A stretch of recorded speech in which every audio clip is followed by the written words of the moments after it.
இஞ்சி பூண்டு யூஸ் பண்ணி ஒரு தொக்கு செய்ய போகிறோம். இன்டைஜஷன் இருக்கிறவங்க, கேஸ் ட்ரபிள் இருக்கவங்கலாம் இதை சாப்பிட்டா கொஞ்சம் அது கேட்கும். அதுக்கு என்னென்ன தேவைன்னு பார்க்கலாம். ஒரு பெரிய டம்ளரில் 250 ml டம்ளரில் இஞ்சியை துண்டு துண்டாக கட் பண்ணி போட்டுக்கோங்க. அதே அளவு பூண்டும் எடுத்துக்கோங்க. 8லேருந்து 10 மிளகா வத்தல், ஒரு பெரிய எலுமிச்சம்பழம் சைஸுக்கு புளி, தாளிக்கிறதுக்கு கருவேப்பிலை.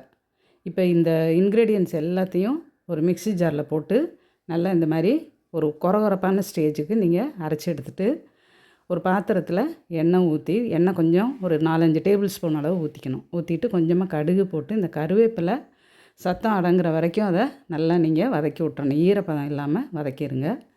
வதங்கின உடனேயே நம்ம அரைச்சி வச்சுருக்கிற அந்த விழுது அதில் நம்ம அரைக்கும் போதே கொஞ்சம் உப்பையும் சேர்த்து நம்ம அரைச்சிடணும். அரைச்சிட்டு இந்த மாதிரி எடுத்துக்கோங்க. மிளகா வத்தலை எப்போயுமே கிள்ளி போட்டு அரைங்க, இல்லாட்டி சில சமயம் மிக்ஸி ஜாரில் சிக்கிரும். அதனால் கிள்ளி போட்டுட்டு பச்சையாக தான் எல்லாத்தையும் நம்ம அரைச்சிருக்கோம். அரைச்சிட்டு இந்த மாதிரி எண்ணெயில் நல்லா வதக்கணும். வதங்கி வரும்போது ஒரு 2 டீஸ்பூன் அளவு நாட்டு சர்க்கரை அல்லது வெல்லம், உங்களுக்கு எது தேவையோ அதை நீங்கள் யூஸ் பண்ணிக்கலாம். யூஸ் பண்ணி இந்த மாதிரி நல்லா கிண்டி விடணும். இப்போ எண்ணெய் பத்தலைன்னா நம்ம திரும்ப ஆட் பண்ணிக்கலாம். நிறைய எண்ணெயை விட்டு எண்ணெயில் மிதக்கணுன்ற அவசியம் கிடையாது. இதை கொஞ்சம் நேரம் மூடி வச்சிங்கன்னா நல்லா கொஞ்சம் வேகணும்.